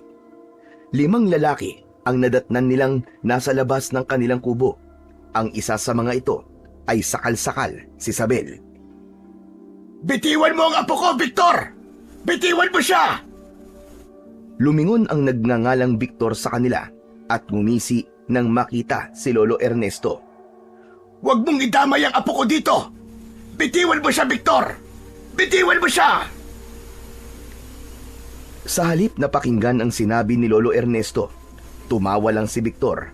Nagdilim ang paningin ni Daniel nang sabihin nito na maganda si Sabel at mukhang masarap. Pakawalan mo siya! Ako ang harapin nyo! Kapag natalo nyo ako, malaya nyo nang magagawa ang mga gusto nyo. Muling tumawa si Victor at pagkatapos ay sinenyasan ang 4 na lalaki na sugurin siya. Naglabas ng patalim ang mga ito at isa-isang sumugod. Sanay si Daniel sa combat, kaya ni isa sa mga lalaking yun ay hindi man lang nakaporma sa kanya. Makalipas lamang ang ilang minuto ay nakabulagta na sa lupa ang mga ito. Nang tignan siya ni Victor, bakas ang pagkagulat sa mukha nito. Bitiwan mo si Sabel at hahayaan kitang makatakas dito, demonyo ka! Hindi siya pinakinggan nito. Sa halip, naglabas ito ng patalim at itinutok sa liig ng dalaga. Naikuyom ni Daniel ang kanyang mga kamao nang makita niyang bumaon ang dulo ng patalim sa liig ni Sabel at kaagad na dumugo yun. Pinakatitigan niya ang armas na hawak ni Victor at maya-maya lamang ay nabitiwan nito yon matapos biglang uminit. Sinamantala niya ang pagkakataon na yon. Mabilis siyang lumapit at sinakal ito gamit lamang ang isa niyang kamay. Mistula siyang nag-aapoy dahil sa tindi ng galit na nararamdaman niya, kung kaya't unti-unting nasunog ang leeg na hawak-hawak niya. Makalipas lamang ang ilang segundo, ay binawian na ng buhay ang lalaki sa kamay niya. Nang bitiwan niya ang leeg nito, ay nangingitim yun dahil sa pagkasunog. Amoy na amoy pa niya ang sunog na balat ng lalaki. Bigla naman siyang naimasmasan nang makita niyang bumagsak ang wala ng buhay na katawan nito sa lupa. Tinignan niya ang kanyang mga palad at nakita niyang nag-aapoy yun. Diyan ka lang! Huwag ka lalapit sa akin! Sigaw niya kay Isabel nang makita niyang lalapitan siya nito. Natatakot siya na baka masunog din ang dalaga kapag hinawakan siya. Ayos lang, Daniel. Alam kong hindi mo ako sasaktan. Nagpatuloy pa rin sa paglapit si Isabel at sa pagkakagulat niya, bigla nitong hinawakan ang mga palad niya. Biglang nawala ang apoy sa kanyang mga kamay dahil sa ginawa nitong yun. Nahawakan mo ang apoy, Isabel. Hindi ka ba nasaktan? Sunod-sunod na umiling si Isabel. Hindi. Ayos lang ako. Wala akong naramdaman kahit na konti. Sigurado ka ba? Oo naman. Nakita mo naman, di ba? Walang kahit isang balahibo na nasunog sa kamay ko. Kinabahan ako ron. Sa susunod, huwag kang basta-basta lalapit sa akin, ha? Kapag nakita mo nag-aapoy ako. Baka mapahamak ka eh. Naputol ang pag-uusap nila dahil may biglang nagsalita sa kanilang likuran. Paglingon nila, pareho silang nagulat nang makita nilang hawak-hawak ng isa pang lalaki si Lolo Ernesto. Hindi nila alam na hindi lang pala 4 na lalaki ang kasama ni Victor dahil mayroon pang isa na nagsilbing lookout. May hawak itong patalim at nakatutok yun sa leeg ng matanda. Naging mabilis ang sumunod na mga nangyari. Bago pa man siya makakilos, ginilitan na ng lalaki sa leeg si Lolo Ernesto. Humalakhak ang lalaki at pagkatapos ay tumakbo papalayo. Lolo! Umalingaw-ngaw sa paligid ang malakas na sigaw na yon ni Isabel. Nagkukumahog itong lumapit sa matanda habang humahagulgol. Hinabol naman ni Daniel ang lalaki at nang maabutan niya ito ay pinagsususuntok niya ito sa muka at hindi tinigilan hanggang sa bawian ng buhay. Duguan ang kanyang mga kamao nang bumalik siya sa kinaroroonan ni Isabel. Umiiyak pa rin ang dalaga habang yakap-yakap si Lolo Ernesto. Naupo si Daniel sa tabi ni Isabel at hinaplos niya ang likuran nito. Habang ginagawa niya yon, ay nakatingin naman siya kay Lolo Ernesto. Pati siya ay naluwa nang matiyak niyang wala na talagang buhay ang matanda. Kinagabihan, naging malungkot at napakatahimik sa loob ng kubo. Pagkatapos nilang mailibing si Lolo Ernesto, ay nagkulong sa kanyang silid si Isabel. Sa kanyang silid, hindi mapakali si Daniel. Nag-aalala siya para sa dalaga. Baka kung ano ang maisipan nitong gawin. Hanggang sa kalagitnaan ng gabi, nagising si Daniel nang may marinig siyang lagabog sa loob ng kwarto ni Isabel. Nagmamadali siyang bumangon at lumabas. Isabel! Isabel, ayos ka lang ba? Nang wala siyang matanggap na sagot sa dalaga, ay sinipa niya ng mabilis ang pinto at kagad naman yung bumukas. Nang makita niya ang dalaga na nakahandusay sa sahig, ay kaagad niya itong nilapitan. Napamura siya nang makita niya ang sugat sa pulso nito at ang isang kutsilyo na nasa sahig. Binuhat niya ang dalaga at ibinaba sa katre. Kumuha siya ng tela at tinalian niya ang sugat nito para maampat ang pagdurugo. Buong magdamag siyang nagbantay sa tabi nito at hinintay itong magising. Mataas na ang sikat ng araw nang magkamalay si Isabel. Kaagad niya itong nilapitan. Kumusta na ang pakiramdam mo, Isabel? Sa halip na sagutin ang tanong niya, ay tinignan siya nito ng masama. Bakit mo pa ako tinulungan? Hinayaan mo na lang sana ako mamatay. Hindi ko pwedeng gawin yun, Isabel. At bakit hindi? Sino ka ba sa akala mo? Isabel, naiintindihan ko nararamdaman mo. Pero hindi tama na ilagay mo ang sarili mo sa panganib. Delikado ang ginawa mo. Mali ka. Hindi mo ako naiintindihan. Dahil kung totoong naiintindihan mo ako, edi sana hinayaan mo na lang ako. Hahayaan kita magpakamatay. Sa tingin mo ba, kakayanin ng konsensya ko ang ganon? Edi lumabas din ang totoo. Tinulungan mo ako dahil ayaw mo makonsensya. Pero ang totoo, hindi mo naiintindihan ang pinagdadaanan ko. Palibhasa, hindi ikaw ang nawalan. Palibhasa, hindi mo alam ang pakiramdam na mag-isa na lang. Naiintindihan kita, Isabel. Maniwala ka. Naiintindihan kita. Hindi. Hindi mo ako naiintindihan! Hindi mo ako naiintindihan! Naiintindihan kita dahil nawalan na rin ako. Wala na akong mga magulang. Wala na rin akong kapatid. Ako na lang mag-isa. Kaya kung ano man ang nararamdaman mo ngayon, naiintindihan ko. Dahil pinagdaanan ko na rin yan. Natameme si Isabel matapos marinig ang mga sinabi niya. Bigla naman siyang nakonsensya dahil nagtaas siya ng boses. Pasensya ka na, Isabel. Hindi ko gustong sigawan ka. Sunod-sunod na umiling si Isabel. Ako ang dapat na humingi ng tawad. Pasensya na rin sa mga nasabi ko. Hindi ko alam. Gulong-gulo ang isip ko. Hindi ko na alam ang gagawin ko. Naupo si Daniel sa tabi ni Isabel at hinawakan niya ang isa nitong kamay. Hindi ka mag-isa, Isabel. Nandito ako. Hinding-hindi kita pababayaan. Pagkasabi nun, ay kinabig niya ang dalaga at niyakap. Simula ng araw na yon, hindi na ulit nagtangkang magpakamatay si Isabel. Hindi na rin siya nagkukulong sa kanyang kwarto. Napagtanto niyang tama nga si Daniel. Hindi matutuwa ang lolo niya kung makikita siya nitong malungkot at umiiyak palagi. Pero may mga oras at gabi pa rin na hindi mapigilang umiyak ng dalaga, lalo na kapag naaalala niya ang masasayang sandali nila ng kanyang lolo. At sa tuwing nangyayari yon, nasa tabi niya palagi si Daniel para iparamdam na hindi siya nag-iisa. Makalipas ang isang buwan. Hindi na ba talaga kita mapipigilan, Daniel? Kailangan kong gawin to. Hindi ako matatahimik hanggat hindi ko nabibigyan ng hustisya ang pagkawala ng kuya ko at ng mga kasamahan kong sundalo. Pero paano kung matulad ka lang sa kanila, Daniel? Paano kung hindi ka na makabalik? Babalik ako, Isabel.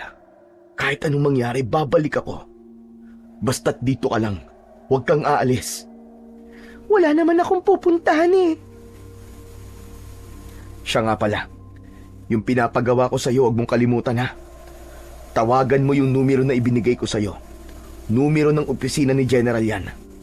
Sabihin mo sa kanya na alam ko na ang lahat ng mga ginawa niya. Ipaalam mo rin sa kanya na babalik ako sa kuta ng mga aswang. Nasa sa kanya na kung magtatago ba siya o magpapadala ng mga sundalo para tulungan ako. Pero alinman sa dalawa ang gawin niya, hindi pa rin ako papayag na hindi siya managot sa mga ginawa niya. Sige, Daniel. Ako nang bahala ron. Basta't bumalik ka, ha? Hihintayin kita. Pangako, Isabel. Babalik ako. Bit-bit ang isang bag.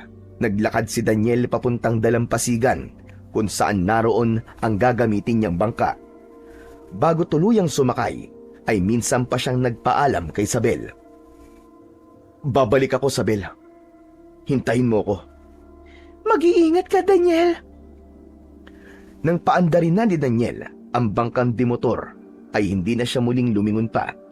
Alam niyang nakasunod ang tingin sa kanya ni Isabel. Ayaw niyang makita ang lungkot sa mga mata nito. Dahil mas malayo ang pinanggalingan niya ngayon kumpara sa pantalan kung saan sila tumawid noon, kung kaya't inabot ng mahigit 1 oras bago siya nakatawid. Pagdating niya roon ay malapit ng dumilim. Binuwat niya ang bangka sa taas ng dalampasigan para hindi tangayin ng alon at itinali niya yon sa isang puno. Inilabas niya muna ang dala niyang flashlight bago siya nagsimulang maglakad. Bagamat 1 beses pa lang siyang nakapunta sa sitio Pulang Langit, natatandaan niya pa rin ang mga dinaanan nila. Makalipas ang ilang oras na paglalakad, nakarating na siya sa kanyang destinasyon. Kaagad na naglabasan sa kani-kanilang mga bahay ang mga aswang nang makita siya. Ilan sa mga ito ay kagad na nagpalit ng anyo. Hindi pinansin ni Daniel ang gutom na tingin ng mga ito sa kanya at nagpatuloy lang siya sa paglalakad. Huminto siya nang nasa tapat na siya mismo ng bahay ni Mang Paeng. Nang makita siya ng lalaki, ay kagad itong napangisi. At talagang bumalik ka pa. Para saan? Para maghigante? Hindi ba sabi ko naman sa'yo nun, pagbabayaran mo ang lahat ng ginawa mo? At ito na ang araw na yon. Oras na para maningil. Sinong tinatakot mo? Kung nagawa mo makatakas noon, hindi na ngayon. Pagkasabi nun, ay inutusan nito ang mga aswang na naroroon na sugurin siya. Pinaghandaan na ni Daniel ang ganoong tagpo, kaya hindi na siya naalarma. Bawat mahawakan niyang aswang ay biglang nagliliyab dahil sa apoy na bigla na lamang lumabas sa kanyang mga kamay. Isang grupo ng mga kalalakihang aswang ang sabay-sabay na sumugod sa kanya. Hindi siya tinigilan ng mga ito hanggang sa bumagsak siya sa lupa. Narinig niyang humalakhak si Mang Paeng matapos makita ang kalagayan niya. Ano na, Daniel? Akala ko ba pagbabayarin mo ko sa mga ginawa ko? O ngayon, bakit hindi ka makatayo dyan? Naramdaman ni Daniel na may kung anong init na nabubuhay sa kanyang katawan at ilang sandali pa ay biglang nagliyab ang buo niyang katawan. Dahil doon, nasunog ang mga aswang na umaatake sa kanya. Tumayo si Daniel at hindi siya makapaniwala sa kanyang nasaksihan. Nag-aapoy ang kanyang buong katawan pero wala siyang nararamdaman na sakit. Hindi rin nasusunog ang damit niyang suot. Imposible ito! Anong klase ka nilalang? Hindi ko rin alam. Bakit? Natatakot ka na ba? Masyado kang mayabang. Kahit ano ka pa, hindi ka pa rin makakalabas dito. Magsasalita pa sanang muli si Daniel, subalit naudlot yun dahil may narinig siyang ingay galing sa impapawid. Pagtingala niya, 2 helikopter ang nakita niyang pababa. Dahil sa lakas ng hangin na dulot nun, namatay ang apoy sa kanyang katawan. Ilang sundalo ang nakita niyang bumababa at kagad na nagpaputok ang mga yon sa mga aswang. Makalipas lamang ang ilang minuto, ay si Mang Paeng na lamang ang natira sa mga kauri nito. Mula sa isa pang helikopter, nakita niyang bumaba si General at naglakad palapit sa kanila. Nanlisik ang mga mata ni Mang Paeng nang mapagtanto nitong ang kasabwat nitong general ang nagpapatay sa kanyang mga kasama. Hayop ka, General! Isa kang traidor! Hindi. Itinatama ko lamang ang mga pagkakamali ko. Pagkasabi nun, bigla na lang nitong binaril si Mang Paeng. Natanggap ko ang pinahatid mong mensahe, kaya nandito ako, Daniel. Mabuti naman at naisipan mong itama ang mga pagkakamali mo, General. Pero hindi pa rin yan sapat.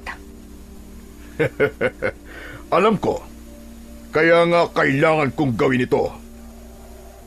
Nagulat si Daniel nang isa-isa nitong binaril ang mga sundalong naroroon. Nang maubos, ay sa kanya naman ito itinutok ang hawak na baril. Hindi ako papayag na ilantad mo sa lahat ng mga ginawa ko. Hindi ako papayag na maalis sa serbisyo at makulong. Pagkasabi nun, ay binaril siya nito sa dibdib. Ang buong akala ni Daniel ay babagsak siya dahil sa tama ng bala. Pero nanatili pa rin siyang nakatayo at hindi man lang nakaramdam ng kahit katiting na sakit. Nang tignan niya ang kanyang dibdib, ay nakita niyang iniluwa ng kanyang katawan ang bala na bumaon sa kanya. Muli siyang pinaputukan ng general, pero ganun pa rin ang nangyari. Iniluluwa ng katawan niya ang bawat bala ng baril na bumabaon sa kanya. Anong?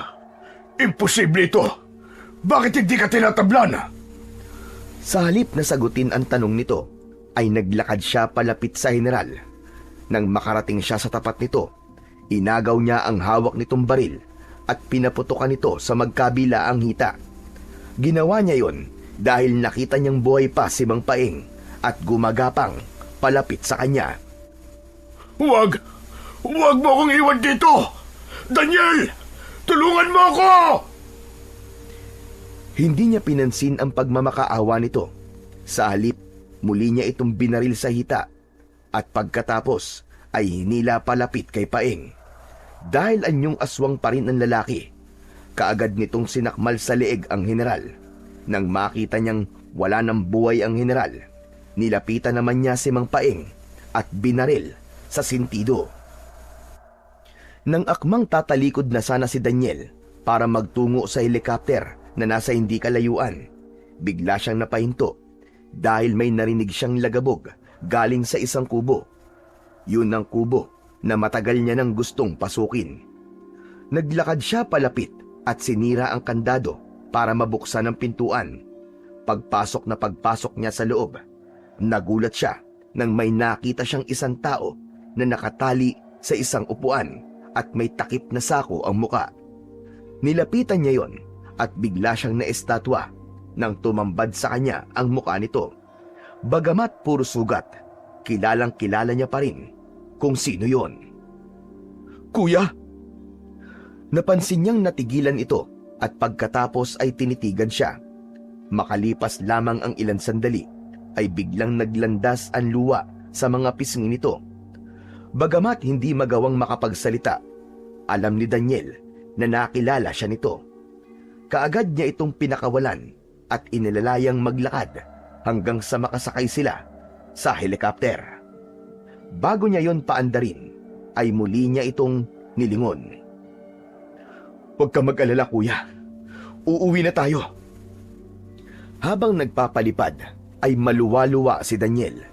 Hindi siya makapaniwala na katabi niya ang kanyang kuya Dante. Hindi siya makapaniwala na buhay pa ito. Makalipas lamang ang ilang minuto, ay narating na nila ang dalampasigan kung saan malapit ang bahay ni Isabel. Hindi pa man siya tuluyang nakakababa, ay nakita na niya ang dalaga na tumatakbo papalapit sa kanya. Nang makababa siya, ay sinalubong siya nito ng mahigpit na yakap na kaagad naman niyang tinugon. Hindi ako nakatulog, Daniel, dahil sa sobrang pag-aalala. Natatakot ako. Akala ko hindi ka na babalik. Mangiyak-ngiyak ang dalaga habang sinasabi yon. "Sorry, Isabel, kung pinag-alala kita. Huwag kang mag-alala. Dahil simula ngayon, hindi na tayo maghihiwalay." Pinunasan niya ang mga luha nito at dinampian ng masuyong halik sa noo. May kasama ka? "Oo, ang kuya ko, si Kuya Dante. Nakita ko siya nakakulong sa isa sa mga kubo ron.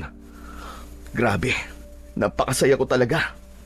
Nagpapasalamat ako sa Diyos dahil buhay pa rin ang kuya ko. Pero dahil siguro sa mga pinagdaanan niya, kaya hindi siya makapagsalita. Ipapagamot ko na lang siya pagdating natin sa syudad." Masaya ako para sa iyo, Daniel. Mabuti naman at buhay pa pala ang kuya mo.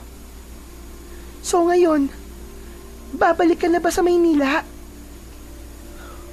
"Anong kayo? Kasama ka. Mag-empake ka na. Hihintayin kita." Sigurado ka, Daniel? Hindi mo naman ako responsibilidad eh. Baka naaawa ka lang sa akin, kaya gusto mo kong isama. Higit pa rin ang dahilan ko kung bakit gusto kitang isama. Ano muna ang dahilan mo? Hinawakan niya ang mga kamay ng dalaga at tinitigan ito sa mga mata. "Mahal kita, Isabel. Yun ang dahilan kung bakit gusto ko manatili ka sa tabi ko." Ha? Mahal mo ko? Totoo ba yan, Daniel? Ano bang gusto mong patunay para maniwala ka sa mga sinasabi ko? Kasal? Kung gusto mo bukas na bukas din, pakakasalan kita. Oo na. Naniniwala na ako sa'yo. Ito naman hindi mabiro. Gusto ko lang naman makatiyak na hindi awang nararamdaman mo sa akin. Pues hindi ako nagbibiro, Isabel. Gusto talaga kitang pakasalan. Pero hindi bukas. Hihintayin muna nating gumaling si Kuya para masaksiyan niya ang pinakamasayang araw sa buhay ko. Payag ka naman sigurong pakasalan ako, hindi ba? Kahit saang simbahan, Daniel. Kahit saan. Makalipas ang ilang buwan, abot tenga ang ngiti ni Isabel habang naglalakad sa gitna ng altar. Hawak niya sa kanyang mga kamay ang palayok na naglalaman ng abo ng kanyang lolo. Pakiramdam niya ng mga sandaling yon ay katabi niya ito mismo at sinamahan siyang ihatid sa harap ng altar. Nang makarating siya sa tapat ni Daniel, kinuha nito ang palayok na hawak niya at ibinigay yon sa kanyang kuya Dante. "Napakaganda mo ngayon, Mrs. Santos." Naramdaman ni Isabel na namula ang magkabilaan niyang pisngi dahil sa itinawag nito sa kanya. Ikaw talaga? Nambola ka pa? Pasimple niya itong kinurot sa tagiliran na ikinitawa naman ito. Umayos ka nga. Nakakahiya naman kay Father, oh. Sumeryoso naman kagad ang mukha nito at pagkatapos ay naglakad na sila palapit sa kinaroroonan ng pari. Sa kalagitnaan ng seremonya, biglang namatay ang isang kandila na nasa harap ng altar dahil sa hangin. Makalipas lamang ang ilang segundo ay muli yung sumindi. Nang tumingin naman siya kay Daniel ay kinindatan siya nito. Halos kalahating oras ding nagtagal ang seremonya bago sila idiniklarang mag-asawa na. Congrats, Tol! Akalain mo yun? Ako ang panganay, pero naunahan mo pa ako mag-asawa. Ang lupit mo talaga. Salamat, kuya. Kung alam mo lang, sobrang saya ko ngayon dahil nandito ka. Hindi, Tol. Mas masaya ako para sa'yo. Bilang kuya, proud na proud talaga ako sa'yo. Pagkasabi nun, ay niyakap siya nito at tinapik-tapik sa balikat pagkatapos. Sumunod nitong nilapitan si Isabel. Welcome sa family, sister-in-law. Magsumbong ka lang sa akin kapag inaway ka nitong kapatid ko, ah. Sabay natin siyang gugulpihin. Natawa si Isabel sa sinabi ni kuya ni Daniel. Huwag ka magkalala, Kuya Dante. Dahil kayang-kaya ko na yung mag-isa. Napapailing na lang si Daniel habang nakikinig sa pag-uusap ng dalawa. Masaya siyang makita na nagkakasundo ang dalawang mahalagang tao sa buhay niya. Siya na yata ang pinakamasayang tao sa mundo ng mga sandaling yon. Nabuhay ng matiwasay at payapa sina Daniel at Isabel at kalaunan ay pinagkalooban sila ng isang anak na lalaki na pinangalanan nilang Ernesto. Bilang pagkilala sa lolo ni Isabel na tumulong at gumabay kay Daniel sa panahon ng kanyang kagipitan. At bago pa yon, binigyan din siya ng pinakamataas na pagkilala ng pamahalaan dahil sa ginawa niyang kabayanihan at sa pagsisiwalat niya sa pakikipagtransaksyon ng kanilang general sa kalaban. Ngunit nagsinungaling siya. Sinabi niya na lamang na mga rebelde nga ang kanilang nakainkwentro at hindi aswang. Para nang sa ganun ay hindi na pagsimulan ng takot ng publiko. Ngunit sa kabila ng kapayapaan na tinatamasa nila ngayon, ay hindi pa rin nagpakampante si Daniel. Tangan ng mutya ng bulalakaw na nasa loob ng kanyang katawan at sa tulong ng kanyang kuya Dante, ay palagi silang nagmamatsyag at alerto, hindi lamang sa mga masasamang loob na pag-alagala sa syudad, kundi maging sa mga masasamang elemento na magnanais na makuha sa kanya ang mutya at susubukang maggasik ng takot sa sambayanan. Pero naniniwala si Daniel na hanggang namamayani ang pagmamahalan nila sa isa't isa at buhay ang pananampalataya nila sa Panginoong Diyos, ay walang kahit na anong puwersa ng kasamaan ang makakatalo sa nag-aapoy nilang damdamin na punong-puno ng kabutihan.